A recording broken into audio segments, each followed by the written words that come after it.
The execution of Mary Queen of Scots on the 8th of February, 1587 sent shockwaves through Catholic Europe, as Elizabeth I knew it would. That September, King Philip II of Spain gave the orders which initiated his great enterprise, the amphibious invasion of Protestant England. The plan he envisaged was a complicated one, involving the gathering of a large armada, fleet, in Lisbon. Then the sailing of the fleet in a compact formation up the English Channel. There the fleet would embark the veteran soldiers of the Duke of Parma's army of Flanders, and transport them across the Channel to England. In the 16th century both Portugal and Flanders, modern Belgium, were under Spanish control. Landing on the beaches of Kent in southeast England, the Spanish army would brush aside any English opposition and march into London. Far from being an impossible feat, the great enterprise almost succeeded. A first attempt to sail from Lisbon in 1587 was postponed as a result of bad weather, and by the death of the Armada's commander, the Marquis de Santa Cruz. The fleet finally sailed in late May, 1588, under the command of the Duke of Medina Sidonia, but further storms forced the Armada to put into La Coruña for repairs on 19 June. Finally, on the 22nd of July the fleet of 138 ships set sail once more, and this time the weather was in its favour. The Armada came within sight of the southwest tip of the English coast on the 29th of July. Medina Sidonia knew that the bulk of the English fleet was based in Plymouth, so he knew an attack was imminent. He formed his ships into a tight defensive formation, capable of repelling any English assault. The anticipated attack came on the 30th of July as the Armada slowly sailed past the coast of Devon. The Lord High Admiral and Commander-in-Chief of the English fleet was Charles Howard, Earl of Effingham, on board his flagship, the newly built Ark Royal, carrying 38 guns. The veteran sea dog Sir Francis Drake, commanding the Revenge, 36 guns, assisted him, together with Sir John Hawkins on the Victory, 44 guns. And several other leading English privateers. The coming battle would be a clash between two doctrines. The Spanish personified the old system, where naval battles were decided by boarding the enemy, after softening them up with a salvo of artillery fire. As the superbly trained Spanish sea soldiers carried on the Armada ships were among the best troops in Europe. The Spaniards were virtually guaranteed to win any melee. This was the tactic which had brought victory at Lepanto, 1571, and which was a continuation of the tactics used by naval commanders for centuries. But the English never allowed the Spanish ships to come close enough for the Spanish sharpshooters to be effective. By contrast, the majority of the English ships were smaller, faster and armed with artillery mounted on modern four-wheeled carriages. The Spanish still mounted their guns on unwieldy two-wheeled gun carriages. This meant the ships could use their maneuverability to keep away from the Spanish and could rely on their guns to pound the enemy ships. The Battle off Plymouth, the 30th of July, was indecisive, as the English found themselves unable to break up the Armada formation. The only serious casualty was the galleon Nuestra Señora del Rosario, 46 guns, which was damaged in a collision. Lagging behind the rest of the Armada, she was captured by Drake the following morning. A nighttime explosion also damaged the galleon San Salvador, 25 guns, which was abandoned by the rest of the fleet off Start Point.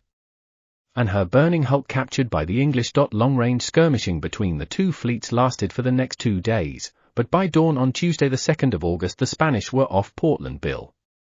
Another major clash ensued as the Spanish tried to isolate and destroy a squadron of the English fleet commanded by Martin Frobisher. Saved by the vagaries of the local tides, Frobisher managed to escape the trap and rejoin the rest of the fleet. Another 2 days of skirmishing followed, as the English tried without success to disrupt the Armada, and to break up its formation. This stately progress down the English Channel perplexed the English, who expected an attempt to land troops on the south coast. Finally, on the 6th of August the Spanish Armada anchored off Calais, where messengers were sent to the Duke of Parma. His troops would take several days to embark, so the Armada remained at anchor, watched by an English fleet 2 miles away to the west.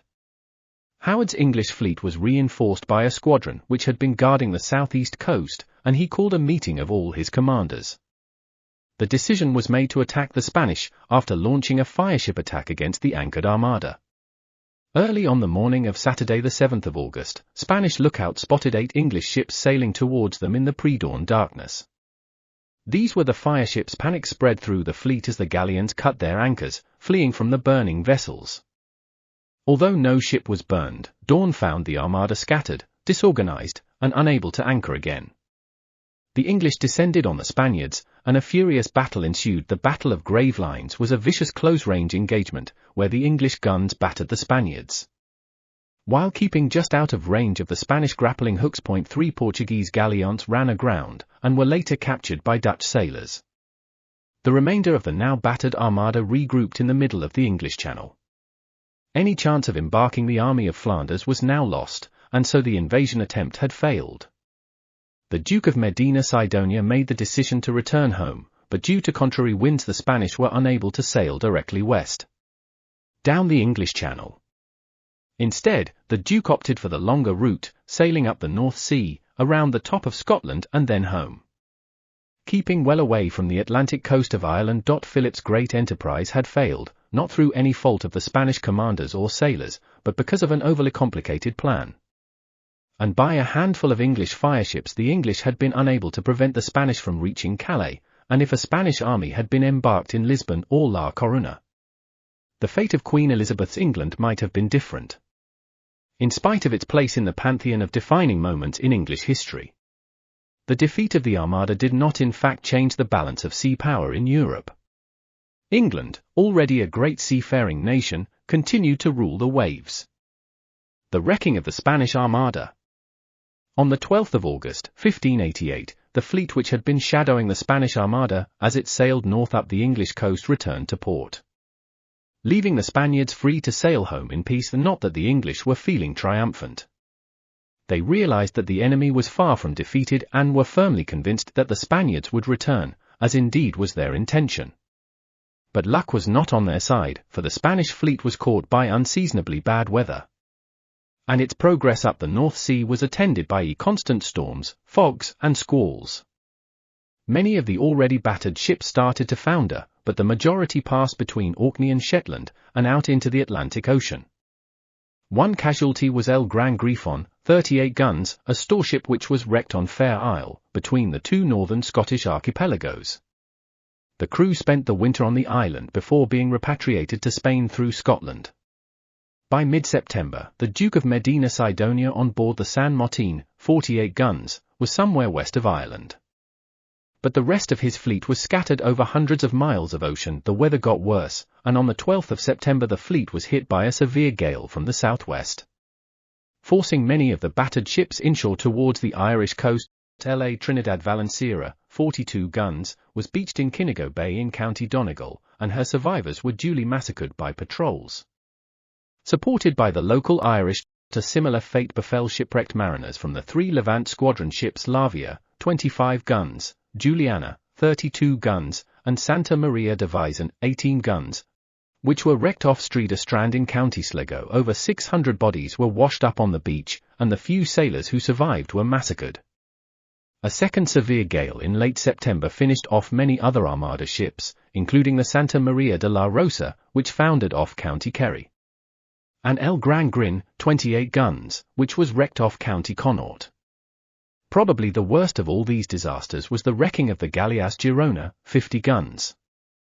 The flagship of the Spanish squadron commander Don Alonso de Leyva, the Galeas, a cross between a galley and a galleon with both oars and sails, was crammed with 1,300 men.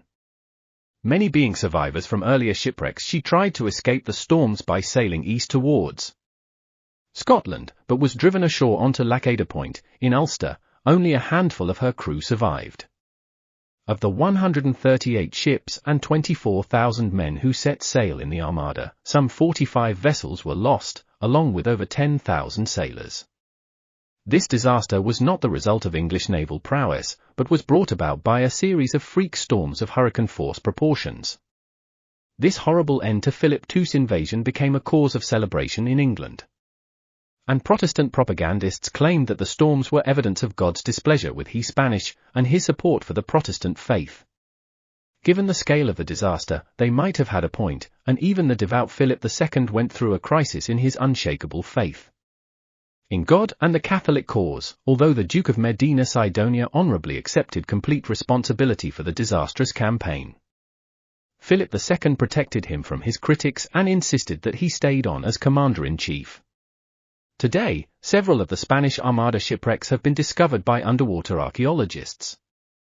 Dr. Colin Martin of St Andrews University in Scotland discovered and excavated both the El Gran Grifon in Fair Isle and La Trinidad Valenciera in Donegal. The wrecks have provided us with priceless information about the way the ships were armed, how the crew lived, and how the vessels themselves were constructed. The underwater explorer Robert Stenuit excavated the Galleass Girona, and as a result a glittering array of navigational instruments. Coins and personal treasure from the wreck are now on display in the Ulster Museum, near Belfast. Similar discoveries have been made in Streederstrand, in Tobermory Bay in Scotland and off County Kerry. While we have gleaned priceless information from these shipwrecks, it is hoped that future discoveries and excavation will reveal even more fascinating information about the ships and men of Philip II's Great Armada.